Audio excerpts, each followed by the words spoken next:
the horizon. The most important thing to understand is that the horizon is flat. That's right.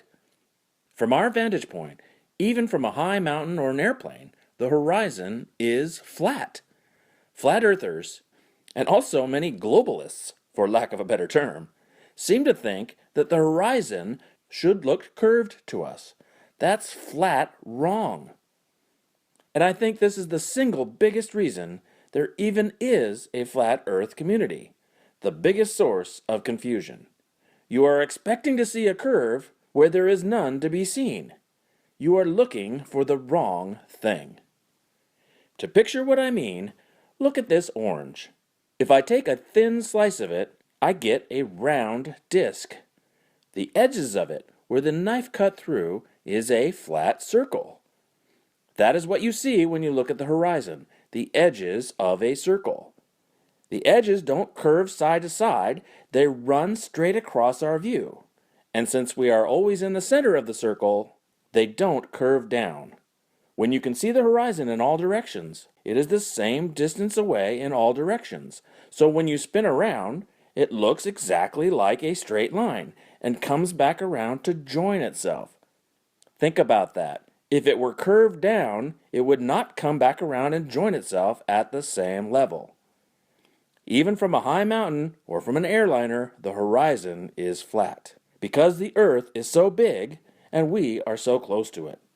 All we are ever going to see is a small, flat, round slice of the ball of the Earth.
There's a handy website that will calculate the distance to the horizon for any viewing height, and it also tells you how much of an object will be hidden behind the horizon if it's past the horizon.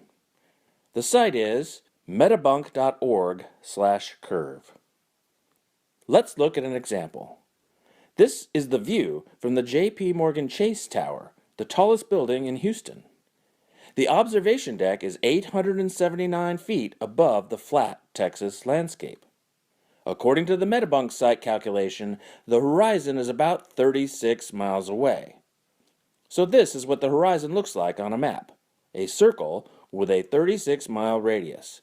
As we zoom out, you can see what a small part of the Earth this is, under 1% of the Earth's diameter of 7,918 miles. And when we show it edge on, you can really see that it is just a small, flat, round slice of the large Earth. But getting back to the orange, you might be thinking that the slice of the orange is not flat. It curves down in all directions from the center. Well, yes, that is true for the orange, and it's also true for the Earth. And you can clearly see that on the orange. But on the Earth, it is simply impossible to see, because the Earth is so tremendously big.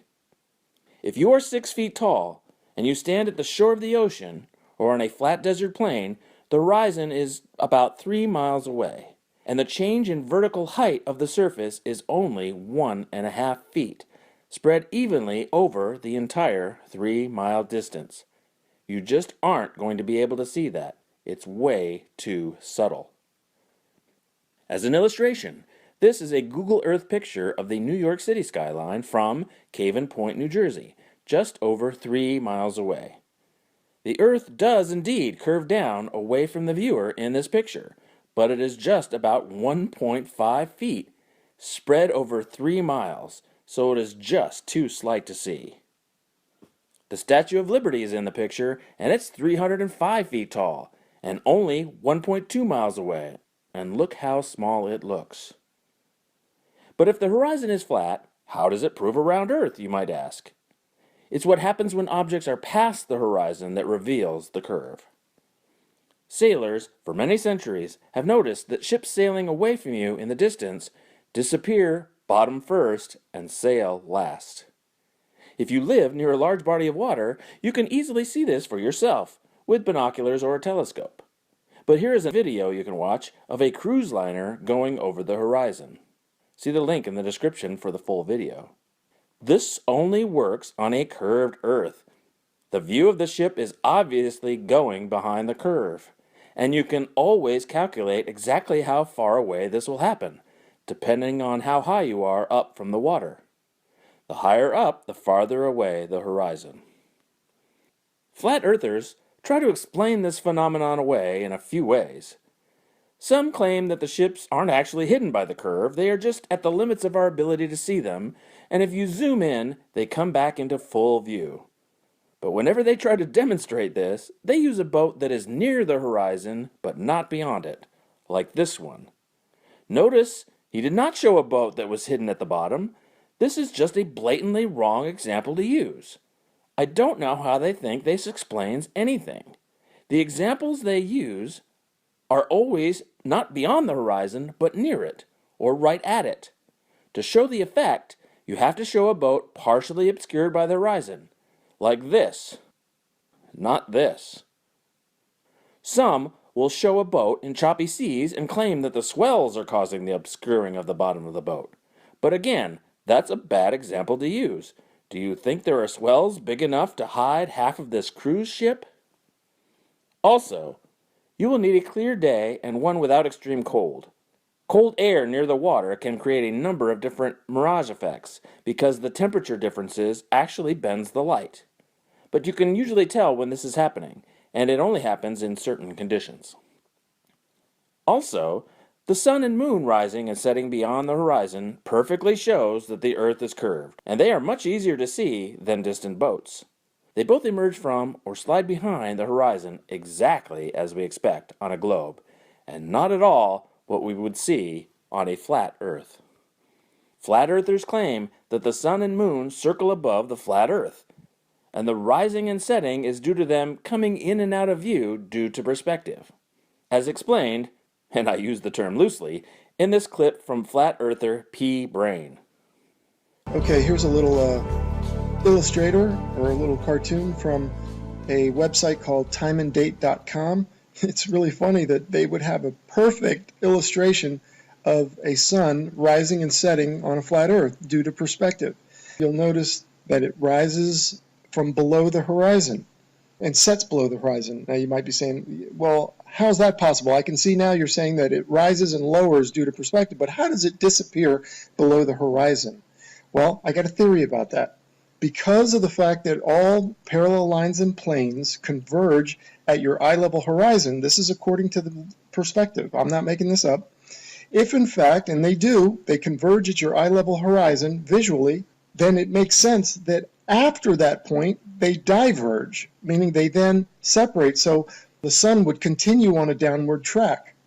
As you can see from my illustration here, the lines would go to your horizon, and then afterwards, they would spread out and separate, kind of like a starburst. Two huge problems here. One is that he shows a sun in the animation that always stays the same size, which indeed is what we see in reality. But if it were disappearing due to perspective, it would be getting bigger as it rises and smaller as it sets. But in his animation, it does not. The edges of the circle of the sun would get farther apart and closer together, just as all the sight lines he drew in do.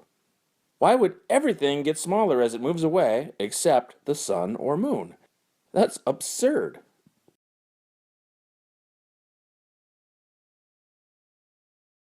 Here is what we actually see. The sun and moon slide behind the horizon and maintain their visual sides. That is not perspective.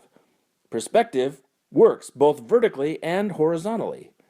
Objects farther away appear smaller and closer together in both directions. If the sun and moon were just circling over the flat earth and getting too far away to see, then we would see them shrink and fade out of view as they set. But we don't. Flat earthers will show you videos where the sun appears to grow or shrink, but this is an illusion due to thick clouds. You can always see that there are clouds near the horizon when they try to show this. Normally, this illusion does not happen. The second way this so-called perspective matrix fails is even more ridiculous. The lines drawn in the illustration are lines of sight, and they correctly converge to the vanishing point, the point at which you can't see farther. But he claims that past the vanishing point, the lines diverge. What? What lines? It's a vanishing point. There are no lines of sight past a vanishing point. There is nothing to diverge. You can't have lines of sight past what you could see. And if it did work that way, we could see objects beyond the horizon and they would be upside down. Think about that. No, this is totally wrong. Another way to demonstrate the curve is with distant city skylines. A good example is the city of Toronto, viewed from across Lake Ontario.